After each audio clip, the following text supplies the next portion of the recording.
Hello, true duelists. It's YGO Strat's Yu-Gi-Oh! Single Card History, where I'm going to be talking about some of the cards that have impacted throughout the years, and sometimes some of the other ones that were bad. Today's card, the best card to get an unbanned catchphrase since Shockmaster, Block Dragon. Block Dragon was first released in the Dark Illusion in 2016 as an ultra rare, with 2 reprints to date as of my making this video. The first was in the 2017 Megatins, again as an ultra rare, and wow, in 2017, and more recently in the Secret Slayers as a super rare in 2020. For time on the ban list, the card was playable at 3 right up until the September 2020 ban list, where it went straight from 3 to dead as a hit to Adamemancipator, and as of this video, it's been there ever since. A level 8 Earth attribute rock type monster with 2500 attack and 3000 defense, its effect reads: cannot be normal summoned or set, must be special summoned from your hand or graveyard by banishing 3 Earth monsters from your hand and or graveyard. Rock monsters you control cannot be destroyed except by battle. If this card is sent from the field to the graveyard, you can add up to 3 rock monsters from your deck to your hand whose total levels equal 8. You can only use this effect of Block Dragon once per turn.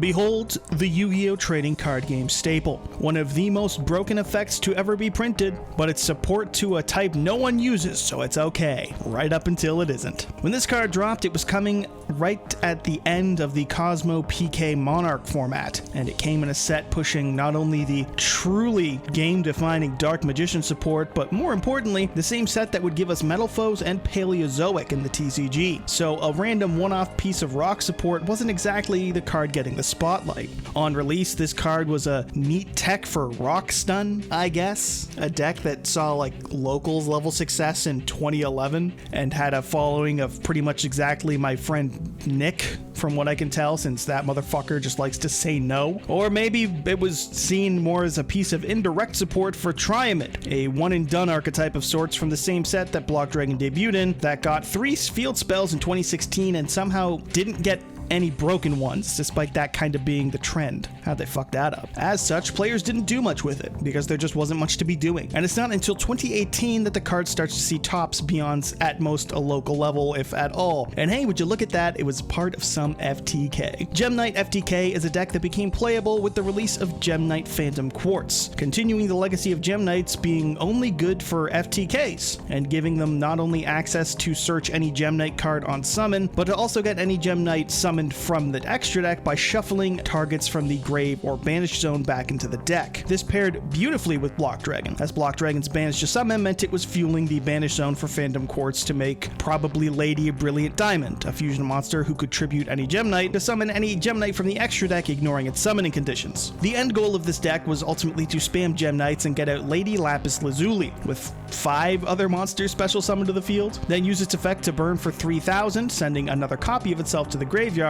which meant players could make Brilliant Diamond, who could banish a Lapis Lazuli from the grave to copy its effect, burn the opponent again, then make a second Brilliant Diamond and burn them for a 3rd time. And even after the limiting of Brilliant Diamond to stop this FTK, players would just go on to make Nightmare Unicorn and shuffle back their own copy of Brilliant Diamond, summon it a 2nd time, and still get to the damn FTK. Matter of fact, that Unicorn shenanigans was actually a strategy for the deck list shown here on screen, piloted by none other than Kevin Rodriguez, better known to you more likely as Distant Coder, carrying on the Canadian tradition of burning each other alive at tournaments so as to stay warm in their cold, desolate winters. Shortly after this, Block Dragon would find a home in another deck, however, that was still pretty degenerate, but in a different way, because it's Block Dragon Burning Abyss. And apparently I just review every single card that this deck played, because why am I talking about this deck so damn much? Block Dragon Burning Abyss was a deck that idled at 75 miles per hour, consisting of more often than not 37 monsters, all played as extenders, and like 3 spells, more often than not being exclusively Sekka's Light, running a plethora of good level 3s just to get on the board, such as Gallus the Star Beast, which was an all but guaranteed summon. The goal of the deck was to extend for days, to end on the tried and true go gadget fuck you type of board that Yu-Gi-Oh! Players love to hate and hate to love. Despite being named for Burning Abyss, the Burning Abyss package in the deck is actually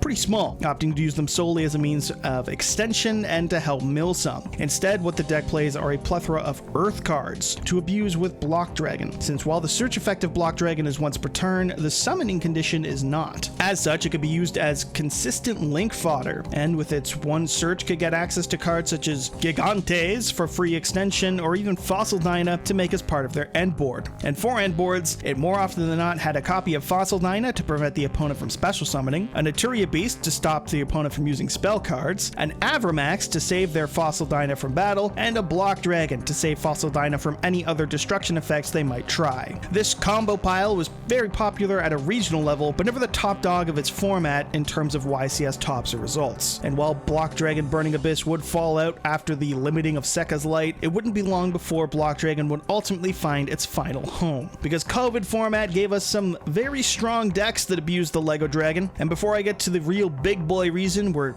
we all know this is the reason it's banned, I want to take a quick look at another very strong deck that played this card to some very solid success. Megalith is a ritual deck consisting of all rock monsters that don't use ritual spells to summon themselves out, opting instead for a quick play spell sometimes, but more often than not their own monster effects. The fun thing about Megaliths is twofold. First being that none of their effects that activate on summon for the level 4s are actually once per turn, meaning you can get multiple searches multiple times per turn if you're able to summon them out. And second, and more importantly, is that nobody knows what a single Megalith card does. This led to having a good edge against people who are expecting just things like Adamemancipator and Eldritch in the competitive scene. The real powerhouse of this deck would ultimately come from Magician of Black Chaos Max. By using Megalith lines to extend, the goal was to end on a copy of Auk, who can quick effect ritual summon any ritual monster on the opponent's turn, which if you got Black Chaos Max was an Azathoth, locking them out of monster effects on their turn. And if this wasn't doable, you could just instead opt to go for the Bethor Pop 4, or however many rituals you had in your grave on the opponent's turn instead for some pretty nutty disruption. Block Dragon's home in this deck was of course to search things like any of your Megalith ritual monsters, since they're all rocks, and their levels are 2, 4, and 8. The deck would even often play a copy of Adamemancipator Research as a free extender to make Halka Fibrax, because it being level 2 meant you could get it, any level 4 Megalith, and Megalith Fool, a level 2 that is the best card of the Megalith deck as far as most people are concerned. This was a strong and possibly very, very underrated deck in the 2020 format, but that's because the other deck that was abusing Block Dragon was more blatantly good and much easier to play in comparison. Adamemancipator, the best deck to never top a YCS, says the man who is heavily biased in favor of this deck. But in all reality, Adamemancipator was an insanely strong combo deck, one that was finally able to abuse all the little one-off toys rock as a type had gotten over the years. A series of tuners that can excavate 5 cards from the top of the deck to summon a non-tuner rock from among them. Each of these tuners had a mean to summon themselves from the hand, and the 3 of them could threaten 6 monsters on board, including the likes of Kowakai Miru Guardian to protect them from hand traps, Taco Crusader to bounce floodgates, and things like Gigantes for extension, and even the likes of Doki Doki to summon whatever else it might need from the deck. All rock monsters, and all so abusable with Block Dragon. Adamemancipator feels like it was designed around Block Dragon at times. The 3 tuners are a level 4 and 2 level 2s, meaning you can search all 3 of them off of Block Dragon's effect. And with the ability to summon itself multiple times, it meant Adamemancipator's endless extra deck climbing allowed players to get searches on both players' turns. All you had to do was make IP Masquerena, summon out Block Dragon, and then in the opponent's turn you can make Nightmare Unicorn using IP in the Block Dragon, meaning you get not only a disruption by shuffling one of their cards, but also a search of all 3 of your tuners for your next turn. And then if you summon it again on your following turn, you can search out things like Gigantes or a Kowakai Mirror Supplier for more extension to couple along with your tuners. The deck felt like it could keep going and going and going in its prime, able to play through multiple hand traps, and that's without even getting into the whole Halka Fibrax link cross lines that format was known for. And yet, because of the whole global pandemic thing, it never actually topped any in-person YCS since none of them were going on. By the time Paper Play returned, Block Dragon had been, I don't know, whatever it is you do with that Lego you had as a kid that you don't use anymore. Thrown in a bin? Yeah, there you go. And as I make this video, it's still banned, regardless of the cries of unlock the block, which probably won't be happening anytime soon. There is a part of me that would love to be wrong and have this card come back so I can play more Adamemancipator, but the card is ultimately accessible with the likes of Foolish Burial and more importantly, on demand banned through cards like Gallant Granite, and is a fundamentally broken card. I get it, Adamemancipator has lost things like Halqifibrax and Link Cross and other toys and is much weaker than it was in its prime, but Block Dragon is still an insanely good card. Hell, just take a look at Master Duel, a format where Block Dragon is still around. Sure,